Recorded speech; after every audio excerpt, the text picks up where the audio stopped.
안녕하세요. 파이팅 홍공TV입니다. 오늘은 조경기능사 실기 최신 기출보건 첫 번째 시간을 진행하도록 하겠습니다. 사실 이 실기 문제는 외부로 유출이 되지 않기 때문에 기출되었던 문제와 100% 일치하는 문제라고 하면 그건 거짓말이에요. 하지만 그동안 매 회차 시험을 보셨던 분들의 후기들과 또 구글링을 통해서 얻은 최신 출제 경향을 제 나름대로 정리를 해서 최대한 기출되었던 문제와 유사하게 다시 시험에 나온다면 이런 포인트들을 물어보겠구나 하는 부분을 반영해서 복원을 해봤습니다. 오늘부터 시험 전까지 기존 실기 영상들에서 분석했던 도면들 외에 5, 6개의 기출보건 문제들을 쭉 올려드릴 예정이에요.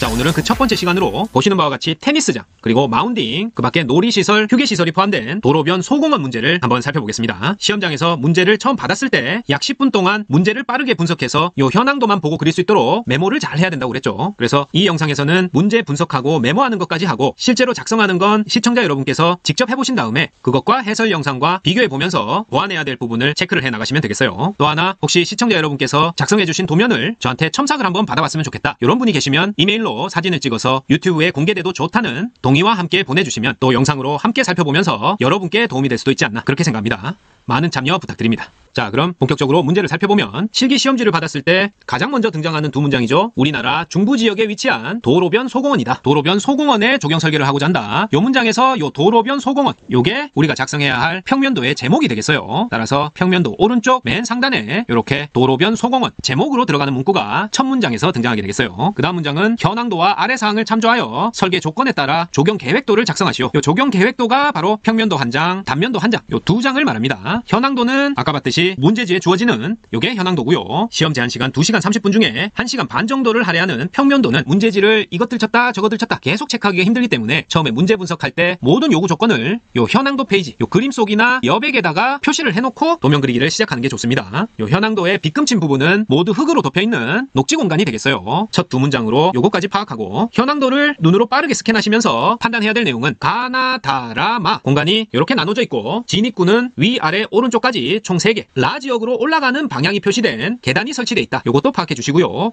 오른쪽 위 모서리에는 요 등고선으로 표시된 마운딩이 있네요. 그리고 아래쪽에는 테니스 코트가 있다. 요 정도 빠르게 훑어보시고 요구사항으로 넘어갑니다. 자, 요구사항을 볼 때는 무조건 밑줄을 아무데나 끄는 게 아니라 현황도상에 표시해야 될 내용만 밑줄을 긋고 현황도만 보고 요구사항이 바로 파악되도록 표시를 해놓는 작업을 합니다. 요구사항 1번, 중부지역 도로변 소공원으로 휴식과 놀이, 운동 등을 즐길 수 있도록 조성하며 식재 평면도를 위주로 한 조경계획도 축척 1대 100으로 작성한다. 자, 거의 99% 1대 100입니다. 요구사항 1번에서는 별다른 거 없죠? 도로변 소공원이 평면도 제목으로 들어가고 휴식공간, 놀이공간, 운동공간 들어가겠구나, 요 정도 파악하면 됩니다. 2번, 도면의 오른쪽에는 작업 명칭과 수목 수량표, 시설물 수량표를 반드시 작성한다. 요것도 기본적으로 작성하는 내용이에요. 자, 요 작업 명칭은 맨 윗줄에 도로변 소공원 요렇게 적었으면 그 아랫줄에다가 똑같이 2에서 2.5cm 한 줄을 만드시고 조경 계획도 요렇게 적어 넣으시면 되겠어요. 요 도로변 소공원이라고 적은 게 공사명이 되겠고요. 조경 계획도라고 적은 것은 도면명입니다. 그리고 그 아래 다시 2cm 공간을 띄우시고 수목 수량표 이렇게 적어 넣으신 다음에 아래쪽에다가 수목이 상록 교목인지 낙엽 교목인지 아니면 관목 초하류인지 성상과 수목명, 규격, 수량까지 이렇게 칸을 나눠서 아래쪽으로 요구사항에 나와 있는 수목 수에 맞춰서 쭉 한 줄씩 적어주시면 됩니다.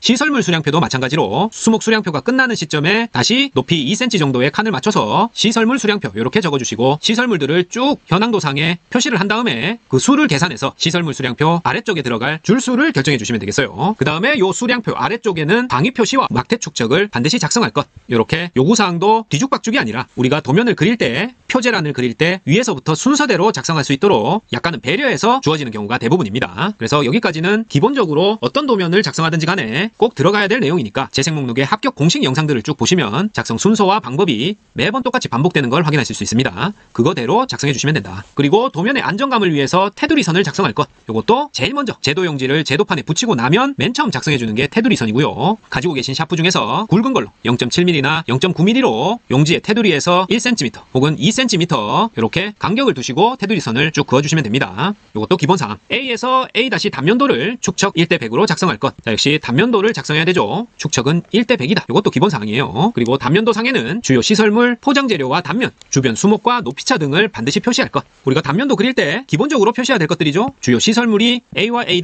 요 단면선에 걸린다. 단면선이 통과하는 부분 부분에 시설물이나 포장 재료와 그 단면, 그리고 수목이 걸렸다면 그 수목과 평면도상에서 높이 차이가 있는 것을 잘 표시해서 계단을 통해서 올라가는 부분이 걸리진 않았는지, 혹은 연못 등에 수경 공간이 걸려서 이렇게 낮게 표시해야 되는 지역은 아닌지, 이런 것들을 잘 판단해서 표시를 해줘야지 이 높이 차를 잘못 표시하게 되면 감점이 크게 작용합니다. 단면도 역시 기본적으로 표현해줘야 되는 것들이기 때문에 아직 여기까지는 현황도에 메모를 해둬야 될 만한 특별한 것들은 없어요. 자, 그러면 구체적으로 설계 조건 살펴보겠습니다. 이렇게 현황도 주어지고 2번에 일반적인 요구사항, 그 다음에 세부적인 설계 조건, 이렇게 문제가 구성되는데 가장 중요하고 꼼꼼하게 봐야 되는 것이 요 설계 조건입니다. 지금부터 현황도에 표시해야 될 것들이 많다. 자, 쭉 보시면 가 공간에는, 나 공간은, 다는 이런 식으로 각 공간에 대한 이야기들이 나올 거예요. 그러면 실제로 평면도상에 요 현황도를 기초로 가나 다라 공간에 어떤 시설물이나 포장, 수목 배치 등이 세부적으로 어떻게 되어야 하는가 하는 그런 정보들을 요 설계 조건에서 제시해 주는 겁니다. 먼저 가 공간에는 파고라 3000 곱하기 3000 1개소와 등벤치 2개소, 평벤치 2개소, 휴지통 1개소를 설치하시오. 이렇게 돼 있네요.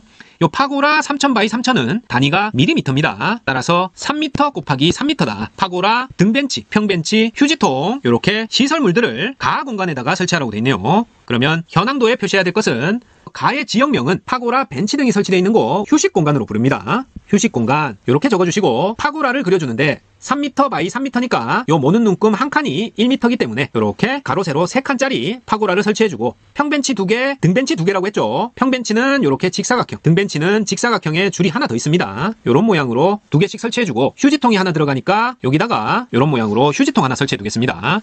그런 다음에 꼭 해줘야 될 것이 우리가 표제란 작성할 때 요 시설물 수량표가 들어가겠죠. 그 시설물 수량표에 칸수를 정해야 되기 때문에 나중에 다시 설계 조건을 읽어보면서 시설물을 하나하나 헤아려서 칸수를 정하면 시간을 엄청 많이 뺏기게 됩니다. 따라서 지금 시설물들이 설계 조건에 나올 때마다 현황도 빈 공간에다가 간략하게 메모를 해둔다. 그래서 설계 조건 분석이 끝났을 때 실제로 표제란 들어가기 전에 그려줘야 될 칸수가 모두 결정이 나 있어야 빠르게 도면을 그려나갈 수가 있습니다. 따라서 지금 나왔던 파고라와 등벤치, 평벤치, 휴지통까지 이렇게 한 자씩만 현황도 빈 공간에다가 이렇게 메모를 해둡니다. 자, 이제 2번 나 공간으로 넘어가 볼게요. 나 공간은 어린이 놀이터로 이연식 시설을 포함한 놀이시설 3종을 계획할 것. 자, 나 공간은 놀이 공간이 되겠죠. 그리고 이연식 시소, 이렇게 시소 2개가 연결되어 있는 이런 모양으로 표현해주고요. 이연식 시소를 포함한 놀이기구 3종이니까 나머지 2개는 가장 간단하게 그릴 수 있는 것 회전무대 그려주고요. 그 다음에 철봉 그려줍니다. 이렇게. 그런 다음에 다시 한 장씩 따서 빈 공간에다가 시소가 있고 회전무대 있고 철봉 있겠죠. 이렇게 3칸을 더 그려줘야 됨을 표시를 한다. 자, 나까지 끝났고 이제 다 공간 보면 다 공간은 수경 공간으로 조성하고, 자, 수경 공간으로 하란 말 나오면 포장을 방수 콘크리트로 해야 되겠구나. 요것부터 생각나야 됩니다. 들어가서 다는 수경 공간 이렇게 표시해주고 방수 이렇게도 표시해줍니다. 그 다음에 수경 공간은 높이가 더 낮아진다고 그랬죠. 따라서 요 현황도상에 높이 표시가 없지만 수경 공간은 요 진입구가 맞닿아 있는 보행 공간이 0.0으로 봤을 때 수경 공간은 마이너스 0.6이다. 60cm 정도 낮게 설정을 해줍니다. 요거까지 표시해준다. 그리고 라 공간은 1m를 높게 하여 평벤치 2개, 휴지통 1개를 설치할 것. 자, 라 공간 볼까요? 라 공간은 계단을 통해서 1m가 높게 하라고 돼 있네요. 1.0 요렇게 해주고 평벤치 2개, 휴지통은 하나를 요렇게 설치하라고 돼 있어요. 요거까지. 따라서 평벤치도 이미 포함된 시설물이고 휴지통도 포함을 했었죠. 더 추가되는 항목은 아닙니다. 그 다음에 녹지 공간에는 마운딩을 조성하되 등고선간 간격은 20cm로 한다. 자, 빗금친 공간이 모두 녹지 공간인데요. 이 중에 요 등고선으로 표현된 요 부분이 마운딩이 되겠고요. 마운딩의 등고선간 간격은 0.2니까 맨 위가 0.6이 되겠죠. 3칸으로 나눠져 있으니까 이렇게 표시해주고, 마 공간은 테니스장으로 조성한다. 테니스장은 운동시설이고요. 포장은 마사토 포장을 해줍니다. 이렇게 표시해둔다. 그 다음에 대상진의 유도식재, 녹음식재, 경관식재, 소나무 군식 있네요. 소나무 군식 등의 식재 패턴을 필요한 곳에 배식하시오. 자, 보통 마운딩이 있는 곳에 여기 소나무 군식을 해주면 됩니다. 군식이 들어갔다는 것은 나중에 수목 종류를 고려할 때 소나무만 수고를 달리해서 3가지를 선택해줘야 되기 때문에 아래에서 수목은 종류가 다른 12가지를 선정하라고 돼 있으니까 여기에 소나무 군식은 3개를 선택해야 되지만 한 가지로 포함되기 때문에 나중에 표제란을 작성할 때 칸수에서 실수를 하면 안 됩니다. 소나무 군식이 없다면 칸수는 12개 플러스 맨 윗줄, 성상과 수목명 등을 적는 맨 윗줄 한 칸에서 13칸을 그리면 되지만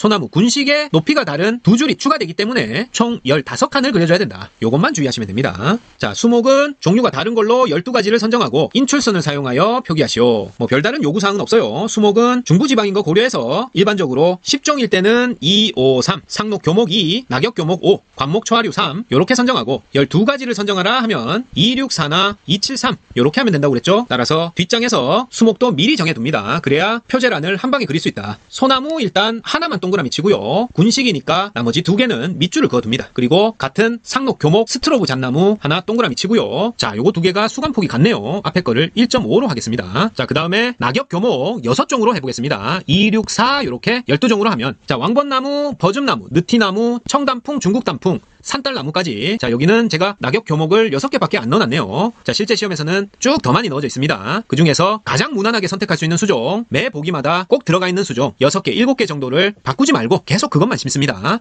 왕벚나무, 버즘나무, 느티나무, 청단풍, 중국단풍, 산딸나무 이런 것들 거의 매번 나오는 대표적인 수종이에요. 그 다음에 관목 초하류 4종, 쥐똥나무, 산철쭉, 영산홍, 자산홍 이렇게 4개 하겠습니다. 총 12종을 동그라미 치고 표제란에는 15칸을 그린다. 자, 요렇게 설계 조건 분석까지 모두 끝났습니다. 그러면 현황도로 다시 돌아와서 표제란에 그려야 될 시설물의 종류는 하나, 둘, 셋, 넷, 다섯, 여섯, 일곱 7개가 되겠고 칸은 8칸을 그려야 되겠죠. 시설물 수량표, 그 다음에 수목 수량표에는 12종이지만 소나무 군식이 추가돼서 성상란까지 총 15칸을 그린다. 이렇게 8과 15 체크해 두시고요. 그 다음에 빠뜨린 게 포장과 높이인데요. 자, 높이 표시는 대부분 다 돼 있고 이런 가와 나 역시 별다른 높이의 변화가 없으니까 0.0, 0.0 이렇게 표시를 해주고 운동시설 테니스장도 0.0입니다. 그 다음에 이동 공간에는 이렇게 소형 고압 블럭 포장을 하면 되겠고요. 휴식 공간에는 역시 마사토 포장, 라 공간에는 수경시설 주변이지만 여기가 1m 높이 올라와 있기 때문에 그냥 이동 공간으로 소형 고압 블럭 포장해 주겠습니다. 놀이 공간에는 고무치 포장. 자, 이렇게 하면 요 현황도만 보고 평면도를 끊김없이 집중해서 작성하실 수 있는 모든 준비가 끝났습니다. 다음 시간에는 실제로 하나하나 순서대로 작성해 나가는 영상과 여러분들이 보내주신 도면을 같이 한번 살펴보면서 어느 정도 하면 합격인지 혹은 이런 점은 좀 연습이 더 필요하겠다, 현실적으로 여러분이 점수를 올리는데 도움이 될 수 있는 그런 영상들로 다시 찾아뵙겠습니다. 그럼 파이팅 홍콩TV 구독, 좋아요 부탁드리고 저는 다음 시간에 다시 찾아뵙겠습니다. 감사합니다.